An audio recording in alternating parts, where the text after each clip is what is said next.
네, 지금까지는 리얼리티 캡처 소프트웨어를 사용을 해서 포토그래메트리 소프트웨어죠. 그래서 실제로 3D 오브젝트를 사진 촬영을 통해서 얻어내는 방법에 대해서 함께 간단하게 한번 살펴보셨고요. 요렇게 만들어진 3D 오브젝트들이 어떤 식으로 사용이 되는지에 대해서 간단하게 좀 보여드리도록 하겠습니다. 지금 보고 계신 것은 이제 언리얼 엔진 5 버전의 언리얼 에디터가 되겠습니다. 언리얼 에디터의 뷰포트입니다. 지금 보시는 것처럼 이제 뷰포트를 보고 계시는 상태이시고요. 자, 이 뷰포트 상태에서 제가 일단은 우리가 보통 이런 언리얼 엔진과 같은 소프트웨어를 사용을 하실 때요, 3D 오브젝트를 가지고 올 수가 있는데요. 이 언리얼 엔진과 같은 소프트웨어는 메가스캔이라고 해서 이미 아주 고해상도로 고퀄리티의 3D 오브젝트 자산들을 무료로 제공을 하고 있거든요. 그래서 그런 무료로 제공하고 있는 고퀄리티의 3D 오브젝트들을 통해서 어느 정도의 퀄리티로 우리가 포토그래메트리를 통해서 얻어낼 수가 있고, 이것을 실제로 3D 렌더링 소프트웨어에서 어떻게 사용을 하며 이런 것들이 실제로 이제는 메타버스와 VR이라든지 이런 곳에서 어떤 식으로 활용이 될지 간단하게 한번 보여드리도록 하겠습니다. 언리얼 에디터의 이제 상단에 보시면은 Quickly Add to the Project라고 하는 부분이 보이고요. 거기에 이제 Get Content라는 부분에서 퀵셀 브릿지라는 곳이 있습니다. 이 퀵셀 브릿지를 클릭을 하게 되면은요, 보시는 것과 같이 이제 퀵셀 브릿지가 뜨게 되는데요. 네, 퀵셀 브릿지가 실행이 된 상태고요.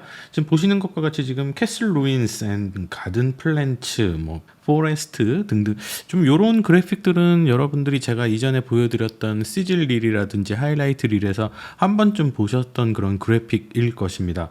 이곳에 이런 다양한 그래픽 자산들, 3D 모델들을 확인해 보실 수가 있으시죠? 전부 다 포토그래메트리라는 기법을 통해서 만들어진 아주 고품질의 3D 오브젝트 에셋이라고 보시면 되겠습니다. 지금 3D 에셋 쪽에 들어가 보시면은요, 보시는 것처럼 뭐 빌딩, 음식 또는 뭐 역사적인 산업, 인테리어, 뭐 네이처, 프랍스 등등 정말 다양한 이런 그 3D 오브젝트들이 존재하죠. 인테리어 쪽 한번 가볼까요? 인테리어 쪽에서는 이런 식의 3D 오브젝트가 있고요. 그 다음에 뭐 인테리어만 들어가도 천장부터 해서 데코레이션 등등 너무 많네요. 인더스트리얼 한번 보도록 하겠습니다. 인더스트리얼 들어가시면은 뭐 이런 식의 3D 오브젝트들이 전부 다 준비가 되어 있다는 얘기죠. 그러면은 이 3D 오브젝트를 바로 여러분들의 언리얼 엔진에 가지고 오셔가지고 모델링을 사용을 하실 수가 있다는 얘기입니다. 그럼 한번 가보도록 하겠습니다. 간단하게 한번 좀 보여드리도록 할게요. 우리 메인 페이지에서 잠깐 봤었던 돌들이 있죠. 돌, 요런 돌 한번 가지고 와 보도록 하겠습니다. 이것도 3D 오브젝트거든요. 결국은 우리가 이제 포토그래메트리를 통해서 이런 돌을 아주 고퀄리티로 가지고 올 수 있다는 얘기인데, 아래쪽에 보시면 이제 품질을 결정할 수가 있습니다. 뭐 로우 퀄리티, 미디엄 퀄리티, 하이 퀄리티, 나나이트 이렇게 있는데, 나나이트가 최고 등급의 퀄리티라고 보시면 되겠습니다. 물론 이제 이런 나나이트급의 3D 오브젝트를 가지고 오게 되면 좀 시간이 좀 많이 걸리게 되겠죠. 다운로드 버튼 눌러가지고 가지고 오시는 방법이 있고요. 이렇게 해서 가지고 오시거나 아니면은 바로 드래그 앤 드롭을 통해서 가지고 오시는 것도 가능하세요. 근데 일단은 나나이트급은 좀 시간이 좀 걸리기는 하네요. 그래도 조금 기다려 보겠습니다. 네, 다운로드가 모두 완료가 됐고요. 애드 버튼을 눌러서 이제 언리얼 에디터에서 제가 방금 다운로드 받았던 돌을 보도록 하겠습니다. 자, 에디터로 돌아왔고요. 에디터로 가지고 돌아와서 보니까는 이 컨텐츠 폴더에 보시면 이제 메가스캔스라고 되어 있는 폴더가 새로 생긴 것을 확인하실 수가 있습니다. 이 메가스캔이 바로 포토그래메트리를 통해서 메가스캔, 정말 디테일하게 스캐닝을 한 포토그래메트리로 만들어진 3D 오브젝트가 되겠습니다. 3D 에셋으로 들어가면은요, 제가 방금 다운받은 돌 하나가 이제 여기 있는 것을 확인하실 수가 있고요. 모시 포레스트 볼더라는 돌입니다. 돌을 한번 제가 뷰포트에다가 한번 올려보도록 할게요. 지금 뷰포트 상태가 뷰포트가 이렇게 있죠. 뷰포트에 한번 올려보도록 하겠습니다. 아래쪽에 컨텐츠 라이브러리에서 볼 수 있는 요 돌을 잡아다가 끌어가지고 이렇게 뷰포트에다가 제가 원하는 영역에다가 이렇게 한번 올려보도록 하겠습니다. 자, 그 다음에 직접 한번 가서 보도록 할게요. 그러면은 돌이 생긴 것을 확인하실 수가 있으시죠. 시점을 좀 변경해 볼까요? 네, 360도에 네, 요런 돌을 하나 만들어낸 것을 확인하실 수가 있습니다. 그래서 네, 돌을 여러 개를 좀 놔볼까요? 네, 이런 식으로 돌을 추가적으로 여러분들이 얼마든지 가지고 오실 수도 있으시고, 사이즈, 위치나 뭐 사이즈 같은 것들도 얼마든지 조정이 가능하시죠. 위치를 이렇게 조정을 하실 수도 있고, 사이즈를 네, 크기를 키우는 것도 얼마든지 가능합니다. 뭐 이런 식으로 키우는 것도 가능하겠습니다. 3차원으로 뭔가 주인공 캐릭터가 들어가 가지고 한번 이 돌을 좀 만나보도록 할게요. 플레이 버튼을 눌러서 네, 주인공이 나온 상태에서 한번 돌을 만나보도록 하겠습니다. 자, 돌이 여기 있죠. 가까이서 이 3D 에셋을 살펴보더라도 상당히 고퀄리티로 지금 보여지는 것을 네, 확인을 하실 수가 있겠습니다. 포토그래메트리를 사용을 해서 얻어지는 3D 오브젝트는 이와 같은 형태의 자산들로 사용이 된다 라는 것을 확인해 보실 수가 있으시고요. 좀 더 한번 살펴보도록 할게요. 좀 더 퀵셀 브릿지 상에서 다른 데이터들도 좀 한번 가져와 보도록 하겠습니다. 아까 나나이트 퀄리티가 상당히 좀 가지고 오는데 시간이 소요가 됐기 때문에 미디엄 퀄리티 정도로 이번엔 드래그 앤 드롭을 통해서 한번 가지고 와 보도록 하겠습니다. 잡고 드래그 앤 드롭으로 이런 식으로 가지고 오는 것도 얼마든지 가능하세요. 그래서 보시는 것과 같이 좀 확대를 해 볼게요. 네, 확대를 하면은 뭐 이런 식의 느낌의 네, 에셋을 가지고 온 것을 또 확인을 하실 수가 있습니다. 위치를 좀 이동을 하도록 하고요. 네, 그래서 보시는 것과 같은 또 다른 것도 한번 좀 가지고 와 볼까요? 너무 이제 자연적인 것만 가지고 왔으니까 좀 인더스트리얼한 부분들 가지고 와 보도록 하겠습니다. 픽셀 브릿지에서 3D 에셋으로 들어간 다음에 3D 에셋에서 인더스트리얼로 들어간 다음에요. 인더스트리얼에서 뭐 이런 식의 다양한 자산들이, 다양한 오브젝트들이 보이시죠? 이런 오브젝트들 중에서 뭐 이런 마인카트, 네, 마인카트 한번 가져와 보도록 하겠습니다. 마인카트 가지고 오면은 보시는 것과 같은 네, 이런 마인카트를 가지고 온 것도 확인을 하실 수가 있습니다. 마인카트 한 번만 더 가져와 볼까요? 네, 이런 느낌으로 마인카트도 가지고 왔습니다. 지금 한번 좀 돌아서 보면은 네, 보시는 것처럼 상당히 퀄리티가 훌륭한 것을 확인하실 수가 있고요. 자, 이런 3D 오브젝트들이 결국은 이런 식으로 우리가 이제 뭐 메타버스라든지 게임이라든지 아니면은 이런 식으로 환경을 구성을 해서 시네매틱한 영상을 만들 때도 사용이 되지요. 지금 바닥에 좀 풀을 좀 깔고 싶은데요. 바닥에 풀도 좀 깔아 보도록 하겠습니다. 3D 에셋으로 다시 돌아간 다음에요. 3D 에셋에서 네이처로 간 다음에 지금 이건 자갈밭인 것 같고요. 이거는 바위인 것 같고요. 이 중에서 바닥재로 쓸만한 아이들을 좀 찾아서 네, 깔도록 하겠습니다. 좀 고운 네, 툰드라 락키 그라운드라고 되어 있는 에셋을 가지고 와서 한번 깔아보도록 하겠습니다. 네, 이런 식으로 깐 다음에 사이즈 조절하면 되겠네요. 좀 뒤로 가서 사이즈를 좀 넓히도록 하겠습니다. 네, 보시는 것처럼 옆으로만 넓히면 안 되겠죠. 전반적으로 넓히도록 하겠습니다. 네, 이런 식으로 넓혀서 구성을 해보았습니다. 아니면은 지금 요 에셋을 그대로 복사해 가지고요 몇 번 더 집어넣어도 됩니다. 툰드라 락키라고 되어 있는 에셋을 잡고 다시 올려 가지고 네, 이런 식으로 덧대는 것도 가능하겠죠. 그런 다음에 사이즈를 좀 조정을 하고요. 네, 이런 식으로 네. 제가 지금은 좀 대충 했습니다만은 보시는 것과 같은 형상을 구현해 내시는 게 얼마든지 가능하시다라는 겁니다. 네, 그래서 결국 여러분들께 보여드리려고 했던 거는 포토그래메트리를 통해서 얻어낸 3D 오브젝트가 이제 어떤 곳에서 어떤 식으로 활용이 되는가를 보여드린 거고요. 여기서 우리가 이제 한 가지만 더 짚고 넘어가자면은, 자, 우리가 뭔가 사물을 얘기를 할 때 오브젝트의 텍스처라든지 외관을 결정할 때는 결국 빛이 있어야 되지 않습니까? 지금은 사실은 이제 글로벌 라이트라고 해서 이제 상단에 보시면 여기 해가 있죠. 네, 이 해를 통해서 전반적으로 좀 비춰주고 있기 때문에 뭐 이런 자연스러운 빛이 나오고 있기는 합니다만, 라이트를 한번 제가 꺼보도록 하겠습니다. 지금 우측에 보시면 아이템 레벨에 스카이 라이트라고 되어 있는 부분이 보이시죠? 스카이 라이트를 한번 꺼볼까요? 네, 스카이 라이트를 좀 꺼보겠습니다. 다시 한번 켜볼게요. 전과 후를 비교해 보시면 됩니다. 켰을 때, 껐을 때, 켰을 때, 껐을 때입니다. 켰을 때, 껐을 때.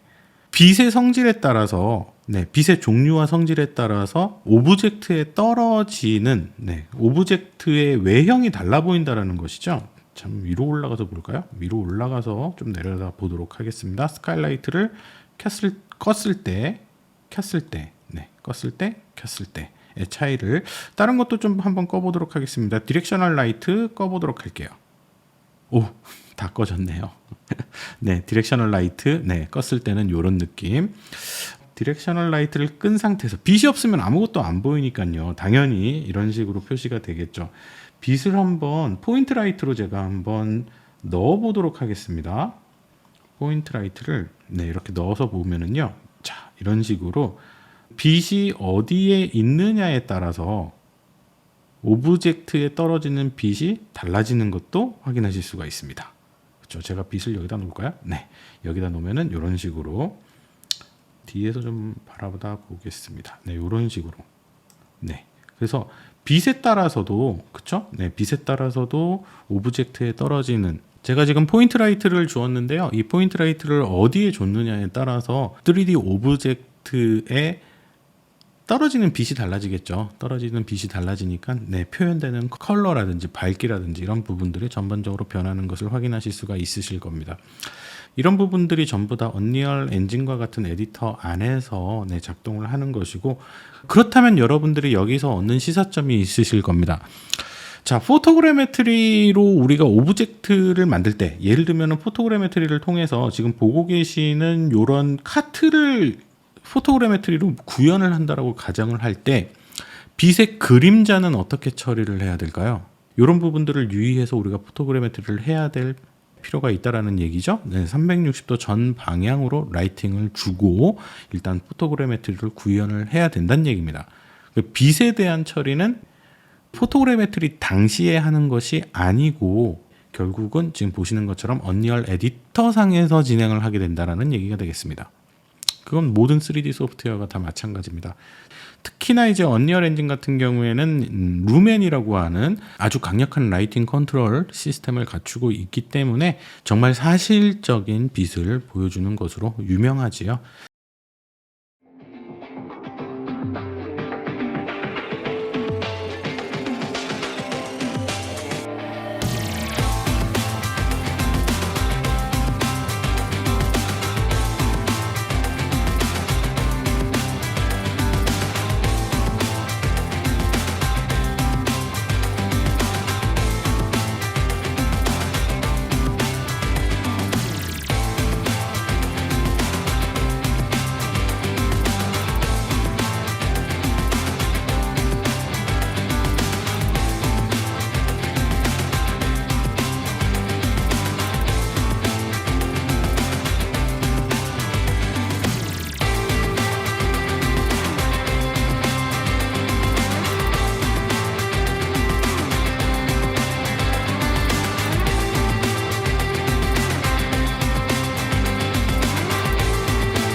자, 그래서 포토그래메트리를 통해서 만들어지는 3D 오브젝트가 어떤 식으로 사용이 되는지에 대해서도 간단하게 소개를 해드렸습니다.